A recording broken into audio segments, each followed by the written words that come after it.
సంవత్సరాల తరబడి ఎన్ని మందులు వాడినా మీ మోకాల నొప్పులు తగ్గట్లేదా? ప్రాణ పెయిన్ క్లినిక్ లో అత్యాధునిక చికిత్స. నమస్తే, నేను Keshav. Welcome to Suman TV. ఆంధ్రప్రదేశ్లో ఏ ప్రభుత్వం ఏర్పడబోతోంది అనే అంశం పైన సర్వత్రా ఉత్కంఠ నెలకొని ఉంది. అలానే రాజకీయ పార్టీలు ఎవరికి వారే తమదైన శైలిలో అంచనాలు వేసుకుంటాయి. అనేక ఎగ్జిట్ పోల్ రిపోర్ట్స్ కూడా వస్తున్నాయి. సో దీనిపైన ప్రజల్లో ఎక్కువగా చర్చ నడుస్తున్నటువంటి నేపథ్యంలో కేకే సర్వే సంస్థ అనేక సర్వేలు రిలీజ్ చేసింది. గత ఎలక్షన్స్లో కూడా ఈ సంస్థ ఇచ్చినటువంటి రిపోర్టు పైన ఆ యాక్యురేట్ డీటెయిల్స్ కూడా అదే టైంలో వచ్చినటువంటి పరిస్థితి ఉంది. సో ఈ అంశాలన్నింటినీ దృష్టిలో పెట్టుకొని అసలు జిల్లాల వారీగా ఎవరి పర్ఫార్మెన్స్ ఎలా ఉంది, చివరి నిమిషంలో చేసినటువంటి మార్పులు చేర్పులు సత్ఫలితాలను ఇచ్చాయా, అలానే ఓటింగ్ సరళిని బట్టి ఎవరికి ఎడ్జ్ వచ్చేటువంటి అవకాశాలు ఉన్నాయి. ఈ అంశాలు విశ్లేషించేటువంటి ప్రయత్నం చేద్దాం. అందులో భాగంగా ఉమ్మడి విశాఖ జిల్లా పరిస్థితి ఏంటి అనేది కేకే సర్వేస్ సంస్థ ప్రతినిధి కేకే మనతో ఉన్నారు. ఆయన అడిగి తెలుసుకుందాం. కేకే గారు నమస్కారం. నమస్తే. మనం డిస్కషన్లోకి వెళ్లే ముందర అసలు ఉమ్మడి జిల్లా పరిస్థితి, ఎందుకంటే జిల్లాలు విభజన జరిగిన తర్వాత పార్లమెంటరీ నియోజకవర్గాల నేపథ్యంలో తీసుకున్నటువంటి నిర్ణయం చూస్తే కనుక 7 నియోజకవర్గాలు ఒక్కొక్క జిల్లాగా కనిపిస్తుంది. కానీ ఉమ్మడి జిల్లా పరిధి లెక్కలోనే ఎక్కువగా అంచనాలు ఉంటాయి కాబట్టి ఉమ్మడి విశాఖ జిల్లా పరిధిని ఒకసారి పరిశీలిద్దాం. ఉమ్మడి విశాఖ జిల్లా పరిధిలో మొత్తం 15 నియోజకవర్గాలు ఉన్నాయి, అసెంబ్లీ నియోజకవర్గాలు. ఆ 15 అసెంబ్లీ నియోజకవర్గాలు ఏంటి, అక్కడ ఏ పార్టీ ఏ అభ్యర్థిని బరిలో నిలబెట్టింది అనేటువంటి అంశాలని మనం పరిశీలిద్దాం. ఎందుకంటే ఉమ్మడి విశాఖ జిల్లా పరిధిలో ఇప్పుడు ప్రస్తుతం 3 జిల్లాలుగా విడిపోయినటువంటి పరిస్థితి ఉంది. మార్పులు చేర్పులు నేపథ్యంలో ఇక్కడ పాడేరు నియోజకవర్గం నుంచి చూస్తే మత్సరస విశ్వేశ్వరరాజు అధికార పార్టీ వైఎస్ఆర్సీపీ అభ్యర్థిగా ఉన్నారు. గిడ్డి ఈశ్వరి ఇక్కడ తెలుగుదేశం పార్టీ అంటే కూటమి అభ్యర్థిగా బరిలో నిలిచారు. యాక్చువల్గా ముందుగా ఒక అభ్యర్థిని ప్రకటించారు, రమేష్ నాయుడు పేరు ప్రకటించారు. చివరి నిమిషంలో గిడ్డి ఈశ్వరికి అవకాశం ఇచ్చింది కూటమి. సో మరొక నియోజకవర్గం పరిస్థితి చూద్దాం. ఇందులో ఉన్నటువంటి 15 నియోజకవర్గాల్లో ఇది ఎస్టీ రిజర్వ్ నియోజకవర్గం పాడేరు నియోజకవర్గం. ఇక చోడవరం నియోజకవర్గం పరిస్థితి చూస్తే కనుక కేఎస్ఎన్ఎస్ రాజు తెలుగుదేశం పార్టీ కూటమి అభ్యర్థిగా ఉన్నారు. కరణం ధర్మశ్రీ ఆల్రెడీ ఆయన సిట్టింగ్ ఎమ్మెల్యే. సో వైఎస్ఆర్సీపీ ఆయనకే మరోసారి అవకాశం ఇచ్చింది. ఇది చోడవరం నియోజకవర్గ పరిస్థితి. మరొక నియోజకవర్గంలో పరిస్థితిని కనుక మనం పరిశీలించి చూస్తే వైఎస్ఆర్సీపీ అధికార పార్టీ తన అభ్యర్థిగా గాజువాక్లో మంత్రి గుడివాడ అమర్నాథ్ని రంగంలో దింపింది. అంటే గుడివాడ అమర్నాథ్ గతంలో వేరే నియోజకవర్గం నుంచి పోటీ చేశారు. గాజువాక్లోకి ఈసారి ఆయన టర్న్ అయినటువంటి పరిస్థితి. గాజువాక గతంలో తెలుగుదేశం పార్టీ కూటమి నుంచి చూస్తే కనుక ముఖ్యంగా జనసేన పార్టీ అధినేత పవన్ కళ్యాణ్ అక్కడ గాజువాక బరిలో నిలిచారు. సో ఇప్పుడు నియోజకవర్గం మార్పు, అనకాపల్లి నియోజకవర్గ సిట్టింగ్ ఎమ్మెల్యేగా ఉన్నటువంటి మంత్రి అమర్నాథ్ని తీసుకొచ్చి గాజువాకలో వైఎస్ఆర్సీపీ ఎక్స్పెరిమెంట్ చేసింది. ఇక తెలుగుదేశం పార్టీ అభ్యర్థిగా పల్లా శ్రీనివాస్ కూటమి తరపున నిలబడుతున్నారు. సో ఈ నియోజకవర్గంలో ఎవరి ప్రభావం ఉంటుందనేది చూడాలి. మిగతా నియోజకవర్గాలు ఒకసారి మనం పరిశీలిస్తే కనుక గాజువాక తర్వాత ఉమ్మడి విశాఖ జిల్లా పరిధిలోకి వచ్చేటువంటి 15 నియోజకవర్గాల్లో భీమిలి నియోజకవర్గం ముఖ్యమైనటువంటి నియోజకవర్గం. గంటా శ్రీనివాసరావు తెలుగుదేశం పార్టీ అభ్యర్థిగా అక్కడ బరిలో ఉన్నారు. అయితే ఆయన ఉత్తర నియోజకవర్గం, విశాఖ ఉత్తర నియోజకవర్గానికి సంబంధించిన సిట్టింగ్ ఎమ్మెల్యే. ఇక్కడ నుంచి ఆయన కంటెస్ట్ చేస్తున్నారు. ఇక ఇక్కడ సిట్టింగ్ ఎమ్మెల్యే అంటే భీమిలి సిట్టింగ్ ఎమ్మెల్యే అవంతి శ్రీనివాస్ మాజీ మంత్రి, ఈయన బరిలో ఉన్నారు. వీళ్ళిద్దరి మధ్య పోటీ ఎలా ఉంటుందనేది గతంలో 2014లో గంటా శ్రీనివాసరావు ఇక్కడి నుంచి ఎమ్మెల్యేగా కంటెస్ట్ చేశారు కాబట్టి పరిస్థితి ఎలా ఉంటుందనేది ఆసక్తికరంగా ఉంది. ఇక మరొక నియోజకవర్గం చూద్దాం. ఉమ్మడి విశాఖ జిల్లా పరిధిలోకి వచ్చేటువంటి మరొక నియోజకవర్గం ముఖ చిత్రాన్ని చూస్తే కనుక అనకాపల్లి నియోజకవర్గం నుంచి వైఎస్ఆర్సీపీ అభ్యర్థిగా మలసల భరత్ కుమార్ పోటీ చేస్తున్నారు. సిట్టింగ్ ఎమ్మెల్యే మంత్రి అమర్నాథ్ను పక్కన పెట్టినటువంటి నేపథ్యంలో ఈయన కొత్త క్యాండిడేట్ అవుతారు. ఇక కొనతాల రామకృష్ణ జనసేన పార్టీ అభ్యర్థిగా తొలిసారిగా బరిలో నిలుస్తున్నారు. కొనతాల రామకృష్ణ గతంలో ఈ నియోజకవర్గంలో పట్టుంది. ఉమ్మడి అనకాపల్లి ఎంపీ స్థానానికి కూడా ఆయన గెలిచినటువంటి వ్యక్తి. సో ఇంకొక నియోజకవర్గం పరిస్థితి చూద్దాం మనం. విశాఖ జిల్లా పరిధిలో ఉన్నటువంటిది పాయకరావుపేట ఎస్సీ రిజర్వ్డ్ నియోజకవర్గం. ఇక్కడ నుంచి కంబాల జోగులు సిట్టింగ్ ఎమ్మెల్యే కంటెస్టెంట్గా ఉన్నారు వైఎస్ఆర్సీపీ నుంచి. ఇక వంగలపూడి అనిత టీడీపీ తరఫున కూటమి అభ్యర్థిగా ఇక్కడ బరిలో దిగుతున్నారు.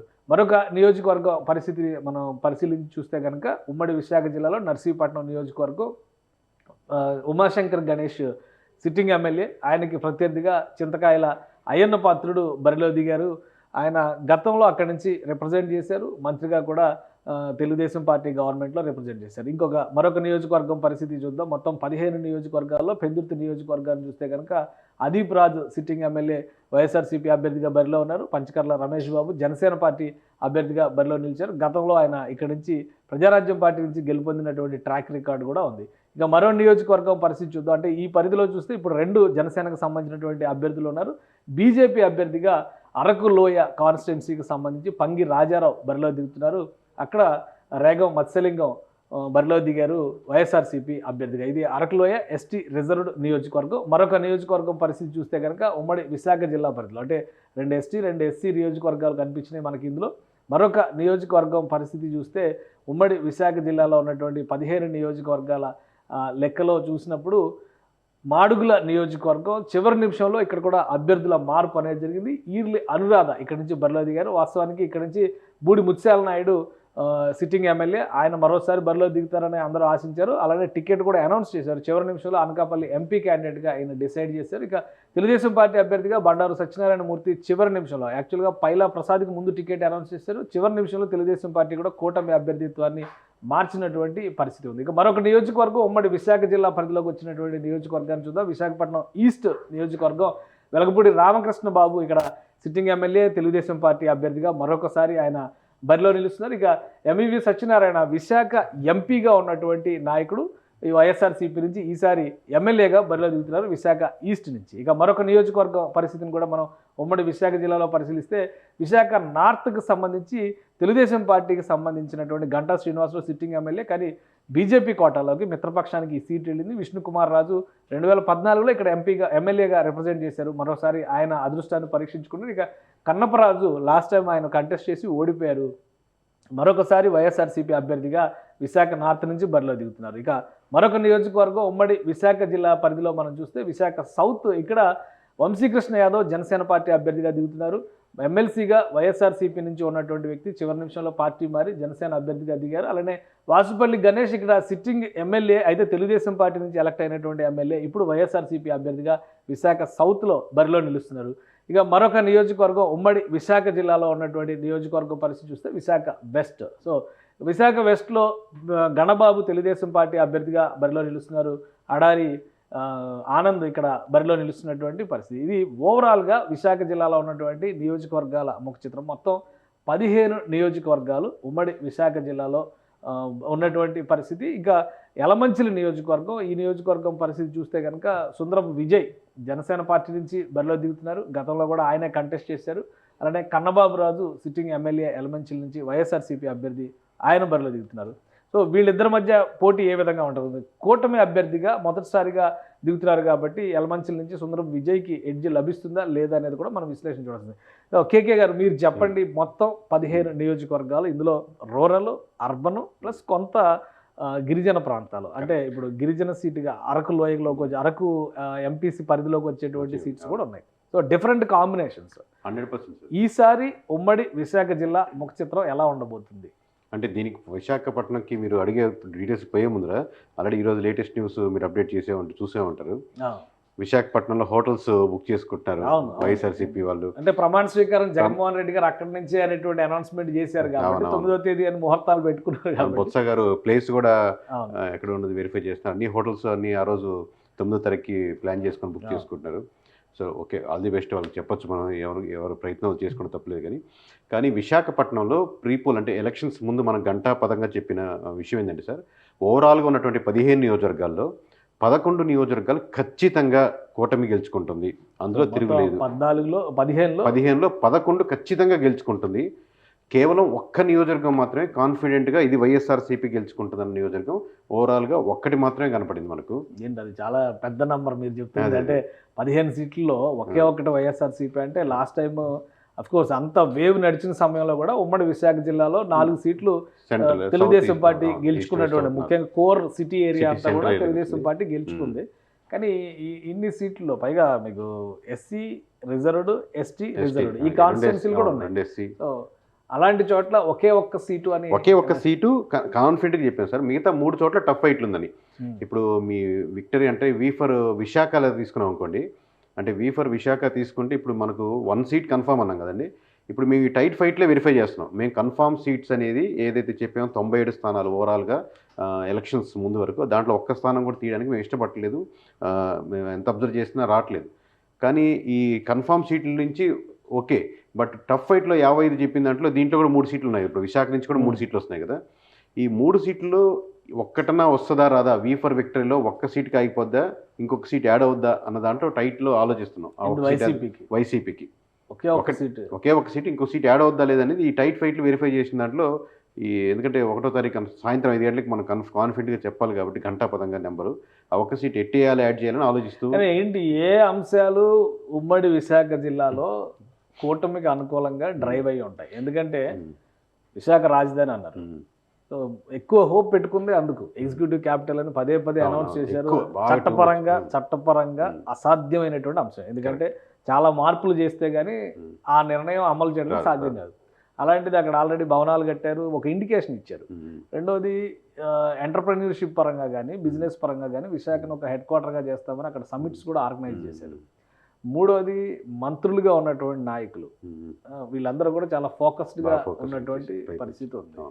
ఇవన్నీ కాకుండా ఏది కూటమికి అనుకూలమైనటువంటి అంశంగా మారబోతుంది? అంటే వైఎస్ఆర్సీపీ తరపున సార్ మామూలుగా ఒక కోరు వాళ్ళతో మాట్లాడినప్పుడు కానీ వాళ్ళ అబ్జర్వేషన్స్ కానీ వాళ్ళ అంచనా కూడా రాయలసీమ పక్కన పెడితే మిగతా ఇటు సైడ్ కోస్తా ప్రాంతం కానీ దక్షిణ మొత్తం కోస్తా కానీ అంటే నెల్లూరు కానీ ప్రకాశం వరకు చూసుకుంటే ఏదైనా కన్వర్ట్ అయింది మనకు వైఎస్ఆర్సీపీ వైపు వచ్చింది అనుకుంటే వైజాగే మనకు కన్వర్ట్ అవ్వాలి, వైజాగ్ మీద మన దృష్టి ఎక్కువ సారించాం, వైజాగ్ మీద ఎక్కువ కాన్సన్ట్రేట్ చేసాం, మీరంటూ జాబ్స్ మేళా కానీ ఇట్లాంటి ఎక్కువ కనెక్ట్ చేసింది, లేదా రాజధాని అక్కడ మూవ్ అవుద్దని కానీ ఎక్కువ హోప్స్ వైజాగ్ మీదే పెట్టుకున్నారు.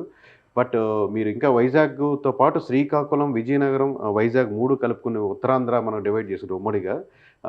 3 కలుపుకున్నా కానీ సింగిల్ డిజిట్ దాటే పరిస్థితి లేదు. ఈరోజు క్లోజ్ టైట్స్ వెరిఫై చేస్తూ మేము ఇన్ని రోజుల నుంచి ఎలక్షన్ తర్వాత వైఎస్ఆర్సీపీకి 3 కలుపుకున్నా కానీ సింగిల్ డిజిట్ దాటలేమో యాడ్ చేయాలి అని మళ్ళీ గుల్లాలు పడుతున్నాం ఆ టైట్ ఫైట్ వెరిఫై చేయడానికి. అంటే ఎందుకు అలాంటి పాసిబిలిటీస్ ఉంటాయి అంటే ఓకే, ఒకవేళ వేవ్ లాగా వస్తే లాస్ట్ టైం వేవ్ లాగా వచ్చిన తర్వాత ఉత్తరాంధ్ర మొత్తంలో 34 కాన్స్టిట్యున్సీస్ ఉంటే తెలుగుదేశం పార్టీ కేవలం 6 స్థానాలు మాత్రమే గెలుచుకుంది. అంటే అంత వేవ్ ఇప్పుడు ఉందా? వేవ్ అదే సార్, డే 1 నుంచి మనం వీడియోస్ చేయడం మొదలుపెట్టిన డే 1 నుంచి చెప్తాను. వేవ్ ఈ రోజు కూడా ఇన్ని సీట్లు చెప్తున్నా కానీ వేవ్ ఏ పార్టీని గెలిపించాలని లేదు. వద్దనుకున్న సెక్షన్స్ ఎక్కువ పెరిగే కొద్దీ అవతలకి అడ్వాంటేజ్ అవుద్ది. ఖచ్చితంగా మీరు వద్దు అనుకున్నప్పుడు ఇంకో క్యాండిడేట్ని ఎలా రిక్రూట్ చేసుకొని ఇద్దరే ఇంటర్వ్యూకి వచ్చినప్పుడు సో ఆబ్వియస్గా అలాంటి వేవ్ అనమాట. అంటే యాంటీ జగన్ వేవ్ ఎక్కువ జరుగుతుంది, యాంటీ వైఎస్ఆర్సీపీ వేవ్ ఎక్కువ జరుగుతున్నప్పుడు అట్లా అని చెప్పి అసలు లేరా అని అట్లా ఉండదు సార్. జనాలు అనుకున్నట్టు మీరంతా ఇన్ని పథకాలు ఇచ్చారు కదా, ఇంతమంది ఎస్సీలకి, బీసీలకి, ఎస్టీలకి ఎంత లబ్ధి చేకూరింది కదా, వాళ్ళు ఆబ్వియస్గా ఆ శాతం ఉంటుంది ఆబ్వియస్గా. కానీ ఓవరాల్గా చూస్తున్నప్పుడు మీరు మోర్ దాన్ 55% వరకు వైఎస్ఆర్సీపీకి వైజాగ్లో కోల్పోతుంది పర్సంటేజ్ ఆఫ్ ఓట్స్. సో మీరు బిలో 40కో 45 మధ్యలోనూ ఆగినప్పుడు చాలా నెంబర్ ఆఫ్ సీట్స్ కోల్పోతుంది. ఆబ్వియస్గా కాంబినేషన్ ఒక లెక్క మీరు చెప్పాల్సినటువంటి పరిస్థితి ఉంటుంది. ఎందుకంటే ఇక్కడ ఇప్పుడు మనం ఆల్రెడీ 15 కాన్స్టిట్యున్సీస్ సంబంధించి ఒక క్లారిటీ ఇచ్చేసాం. మొత్తం 15 కాన్స్టిట్యున్సీస్ ఈ నియోజకవర్గాల్లో అంటే ఉమ్మడి విశాఖ జిల్లాలో ఉంటే 2019 లెక్కన ఒక్కసారి చూద్దాం మనం. టీడీపీ అప్పుడు వచ్చినటువంటి పరిస్థితి కేవలం 6 సీట్లు మొత్తం ఉమ్మడి విశాఖ 4 సీట్లు వచ్చినాయి విశాఖ జిల్లాలో. అంటే వైసీపీకి అప్పుడున్న ఈక్వేషన్ ప్రకారం చూస్తే 11 సీట్లు వచ్చినాయి. సో 2024లో ఇక్కడ మీ అంచనా ప్రకారం ఏం వస్తున్నాయి లెక్క? నాకు అంటే మీరు చెప్పిన క్లారిటీ అంటే ఏదే సార్ 2024లో ఇప్పుడు ఖచ్చితంగా కాన్ఫిడెంట్గా మనం చెప్పింది ఏంది, ఇది కాన్ఫిడెంట్గా చెప్పేస్తున్నాం 11 సీట్లు ఖచ్చితంగా వస్తున్నాయి. 11 వస్తాయి కూటమికి. సీట్లు కూడా చాలా పోయినాయి. అంటే బీజేపీ ఒక సీటు కంటెస్ట్ చేస్తుంది, అదే జనసేన పార్టీ 3 సీట్లు ప్లస్ అదొకటి 4 సీట్లు కంటెస్ట్ చేస్తున్నారు. వాళ్ళ 5 ప్లస్ వీళ్ళు 10 సీట్లు కంటెస్ట్ చేస్తున్నారు. టీడీపీ వాళ్ళు 10 సీట్లు కంటెస్ట్ చేస్తున్నారు. ఓవరాల్ 15లో. సో కాన్ఫిడెంట్గా ఈ 11 వస్తున్నాయి సార్. మీరు చెప్పిన ఈ 11ని నేను ఇలా డివైడ్ చేస్తున్నాను సార్. 1+1 వస్తుందా రాదా అని ఆలోచిస్తూ ఉన్నాం. దీని మీద మల్ల గుల్లాలు పడుతున్నాం. మిగతా టైట్ ఫైట్లో అంటే 11 వీళ్ళకి పోయి 1 కాన్ఫిడెంట్గా ఇస్తాం కాబట్టి 3 టఫ్ ఫైట్ అన్నాం. అంటే 11 కాన్ఫిడెంట్గా కూటమి గెలుస్తుందని, 1 కాన్ఫిడెంట్గా వైఎస్ఆర్సీపీ గెలుస్తుందని, 3 ఖచ్చితంగా టైట్ ఫైట్లో ఉందని చెప్పాం ప్రీపోల్ వరకు. ఇప్పుడు మీరు చెప్పినటువంటి 11లో 1+1 అవుద్దా లేదా 1కే ఆగుద్దా అనేది డిసైడ్ అది ఇప్పుడు మేము పోస్ట్ పోల్లో కానీ సాయంత్రం 5 గంటలకు చెప్పగలుగుతాం. సో దీని మీద టఫ్ ఫైట్ల మీద వర్క్ చేస్తున్నాం కాబట్టి. అంటే మీ లెక్క ప్రకారం విశాఖ జిల్లాలో జరిగినటువంటి ఓటింగ్, ఉమ్మడి విశాఖ జిల్లాలో జరిగినటువంటి ఓటింగ్, అందులో ఉన్నటువంటి ఫ్యాక్టర్స్ ఏంటంటే ప్రీపోల్లో సరే ఆ లెక్క ఉండొచ్చు, బట్ ఆఫ్టర్ మేనిఫెస్టో చాలా చేంజెస్ జరిగినాయి. అలానే వైఎస్ఆర్సీపీ కూడా ఎంపీ క్యాండిడేట్ని మార్చడం, ఉమ్మడి అంటే అనకాపల్లి పార్లమెంటరీ పరిధిలో ఎంపీ క్యాండిడేట్ని మార్చింది. సో అసలు సీటే ఎవరు అనుకున్నటువంటి గుడివాడ అమర్నాథ్ని గాజువాక్ తీసుకొచ్చి దింపినటువంటి పరిస్థితి ఉంది. ఇవి ఎలా పనిచేసే అవకాశం ఉంది వైసీపీకి అంటే ఓవరాల్గా ఒక్కొక్క ఫ్యాక్టర్ సార్. అంటే ఓవరాల్గా ఎంప్లాయీస్ అగెనిస్ట్గా ఉన్నారు. ఓవరాల్గా మనకు కూటమి యొక్క అడ్వాంటేజ్, కాపు ఓట్ బ్యాంక్ కలవడం ఒక అడ్వాంటేజ్గా ఉన్నారు. ఓవరాల్గా మనకు వైజాగ్ క్యాపిటల్ అనేది అంత వాళ్ళు బలంగా తీసుకెళ్ళలేకపోయారు. ఖచ్చితంగా మాకు కావాలి వైజాగ్, ఇక్కడ క్యాపిటల్ కావాలి అని వైజాగ్ ప్రజల నుంచి కనెక్టెడ్గా ఎక్కడో ఎమోషనల్గా దానికి వాళ్ళు అనుకున్న దానికి, ప్రజలు అనుకున్న దానికి ఎమోషనల్గా దూరం అయ్యారు. అనుకున్నంత డెవలప్మెంట్ జరగలేదని ఏదైతే టీడీపీ బలంగా తీసుకెళ్ళగలిగిందో అది బలంగా ప్రజల్లోకి వెళ్ళగలిగింది. ఆబ్వియస్గా బీసీ ఓట్ బ్యాంకింగ్ ఎటుటన్నా అయితే అటు కొంచెం ఇంక్లైన్డ్ ఓవరాల్ పార్టీలు మారుతాయి కాబట్టి, సో బీసీ ఓట్ బ్యాంకింగ్ కొంచెం మామూలు కోర్గా టీడీపీకే ఫేవర్గా ఉంటుంది. లాస్ట్ టైం వైఎస్ఆర్సీపీ ఫేవర్ కానీ మళ్ళీ ఇటు సైడ్ మారింది. At the same time employees ఓవరాల్గా అగెనిస్ట్గా ఉండడం, ఈ నెంబర్ ఆఫ్ ఫ్యాక్టర్స్ చెప్పుకుంటూ పోతుంటే 1+1+1+1 అయ్యి ఇది ఆల్మోస్ట్ టీడీపీకి కూటమికి వచ్చే పర్సంటేజ్ 55 దాటేసినప్పుడు మీరు ఎప్పుడైతే 40 లోపలికి వెళ్ళిపోతున్నారో 35 దాకా కూడా వెళ్ళిపోయే ఆస్కారం ఉంది. సో అంత పర్సంటేజ్ డిఫరెన్స్ వచ్చినప్పుడు ఇలా క్లీన్ స్వీపే కనపడుతుంది ఒక జిల్లా. కానీ ఏ సర్వే చూసినా కానీ ఓవరాల్గా జనరల్ సర్వేస్ ఇప్పుడు వస్తున్నటువంటి రిపోర్ట్స్, కొంతమంది అంచనాలు ఇవన్నీ చెప్తున్న వాటిని చూస్తే ఇంత బిగ్ వేరియేషన్ అయితే చూపించలా. ఇది మరి ఒక స్వీపింగ్ రిమార్క్ లాగా కనిపిస్తుంది. అంటే నేను యాక్చువల్ పర్సనల్గా చెప్తున్నాను సార్. మామూలుగా నేను ఏ సర్వే చూడను, ఏ సర్వే ఫాలో కాను. ఇట్లా మీలాంటి వాళ్ళు ఎవరైనా షేర్ చేసినా కేకది ఇట్లా మాట్లాడుతున్నప్పుడు చెప్తే మన పని మనం చేసుకుంటూ కాన్సన్ట్రేట్ చేసుకుంటప్పుడు లాస్ట్ టైం కూడా ఎన్నో విమర్శలు అందుకున్నాం. 151 బుద్ధున్నోడు బుర్రనోడు చెప్తాడా వస్తాయా అసలుకి అని, ఇంక్లూడింగ్ వైఎస్ఆర్సీపీ ఫాలోయర్స్ కూడా నమ్మలేదు వర్కౌట్ కాదని. 135 తగ్గు, పైన 5, 10, 15, 150 కూడా రీచ్ అవ్వచ్చని కాన్ఫిడెంట్గా చెప్పాం.